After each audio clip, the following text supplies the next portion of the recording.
Hello. So सुनिरहेको छ है Okay, so यताबाट भन्न सक्दिनँ सुनिरहेको छ कि छैन, so I'll just continue. So for most of this talk, I'll just continue with English. Okay. So my talk, can we change the slide? Yeah. And slide change गर्नेवाला something थियो हैन त? Yes.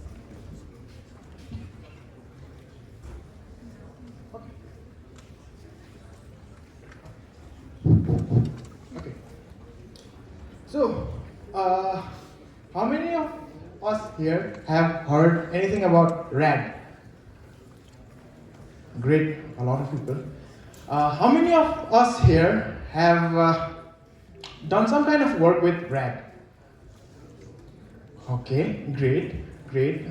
So my talk is basically focusing on this RAG, right? So RAG, okay. So basically RAG is very much hype. Whenever you talk about something related to generative AI, there's no way you'd miss RAG.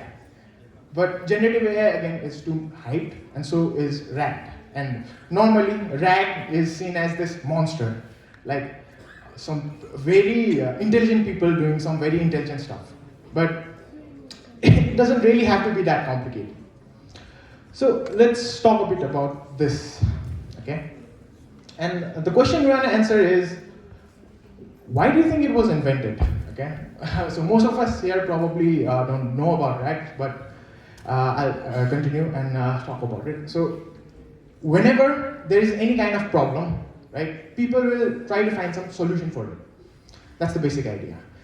Problem is the mother of creation, okay? So when RAG was created, there was obviously a problem that people wanted to solve. And what was that problem? Well, not really a problem, but an innovation. So scientists, they invented something called LLMs, okay? And now, what I want you to do is, I want you to think of yourself as that scientist, okay? So you have developed LLM. What does an LLM look like? That's basically this. LLM is basically a computation tool, okay? It can take some text as input, and then it can give you some text as output. This was the new invention that happened, okay? So now, what is the problem here? The problem here is that LLM is generally trained on a set of data. So let's say you want to use LLM for your business. LLM does not know anything about your business. So let's take for an example. So let's say that a user says, what is my name, to an LLM. The LLM will think, and then it will probably say something like, I don't really know what your name is. So the problem here is that LLM does not have that data, okay? So what you need to do is, you need to feed LLM that data, right? That idea, okay. That idea is called passing context into the LLM, okay?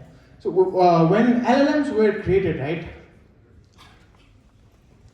this is the interface that those scientists came up with. It was just a chat system, basically. Text in, text out. And then you have this idea of context. Now, basically, this idea of putting context into LLM, that is the whole idea of RAG. So, a silence here because it's probably like, can't be that simple, right? But this is basically it. This is the basic idea of RAG, putting context into LLMs. But why is it particularly called RAG then, right? And that part is the nasty details. So it's just a nasty detail, but this is the basic idea. Now, if you look at this diagram, I can change a few stuff in this diagram. So for example, instead of LLM, I just call it CPU. Instead of text input, I just call it input. Instead of text output, I just call it output. So when you look at this diagram, what you have basically rediscovered is the basic definition of a computer, okay? So your inputs, the way you are giving inputs, that might be different. The way you're getting your outputs, that might be different. The processing scheme might be different, but what you end up with is a basic definition of a computer. And this is not particular to just a computer. You can take this idea, just this diagram back, to anything that you do in a software industry, basically. So let's say you're building APIs. What is an API? Takes some input, gives you some output. Okay? Now, let's talk about this nasty detail, which literally brings RAG to life. Okay? So, the basic question that we want to answer is, well, we're saying that we're giving some kind of context to LLM. How do you do that? That is the nasty detail. And that detail will literally tell you why RAG is called RAG. So here we go. First thing, how you're going to approach this is you're going to have to start with data. So for this, we actually need an example. Let's say that you are a company and you want to leverage LLMs in your business. Okay? So let's just take a simple example. And the idea is you want to build a chatbot for your business that can talk to your customers, let's say on Instagram. They just tell you, your customers tell you stuff, and you just want your chatbot to handle that. You say that you want to use an LLM, let's say OpenAPI, but the problem is OpenAPI does not know anything about your business, so you create this document. So this thing on my right? So this thing, let's say, is your document. Okay? In this document, you are going to put in all of the details about your brand, your company. Okay. Then what you're going to do is you are going to split this data into multiple parts. So this is known as chunking, basically. So you're going to create chunks of your data. Why do you do this? So the reason you do this is because the LLM, whenever you give data to an LLM, LLMs can't really take a lot of data in together. That's something called a context window. But I'm just going to wave my hand over it and just say that that's that. So you're going to make chunks of your data, and then this is where the magic happens, which is you're going to take that data chunks, right, and you're going to do something called embedding. Basically, you convert these data chunks into numbers, a list of numbers, and that is something called vector embedding. I don't really have the time to talk about vector embeddings in details, so I'm just going to wave my hand and say that basically it's converting your text or your information into numbers. Okay. So up until this point, RAG has not even started yet. So now it will start, and it starts with a query. So a user gives you a query. Let's say, what fabric does your brand use? Let's say this is a clothing company, and that's what the user asks. So what you're going to do here is, you're going to take that query, and you're going to do the same thing that you did with those chunks. You're going to do a vector embedding. So this query now becomes a bunch of numbers. Okay? Good thing about numbers is that you can now compare these numbers. And the idea of doing a comparison, right? So you take this query and you compare it with the chunks that we had before, right? The numbers. And the thing about numbers, as I said, is you can find difference in numbers and you can find similarity, something called similarity. So when you find a similarity, and the term is actually finding a cosine difference, but again, I'm just going to wave my hand over it and say, you're just finding similarity. Which part of that chunk, which part of that data is relevant to this query?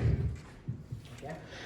The way you do that is something called a vector search, but basically you're finding which chunk is similar.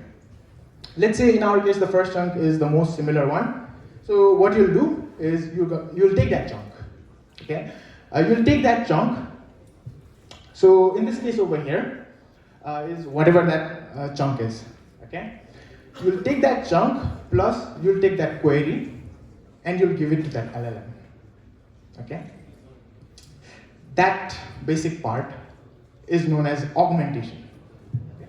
So this part over here, what I did, right? Finding the relevant chunk from the query, that is called retrieval. Passing the actual chunk along with that query to that LLM, that is called augmentation. And then the LLM will generate some output for you. That is generation.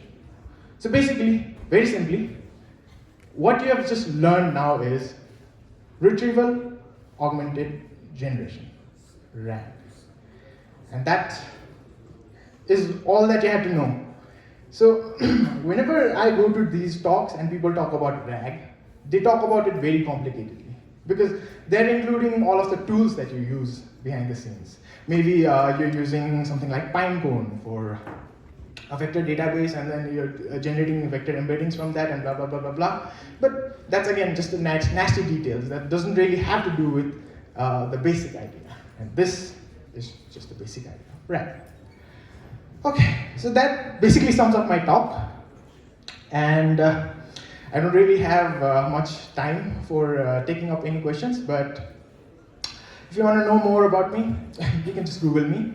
And yeah, that's it for my talk. Thank you.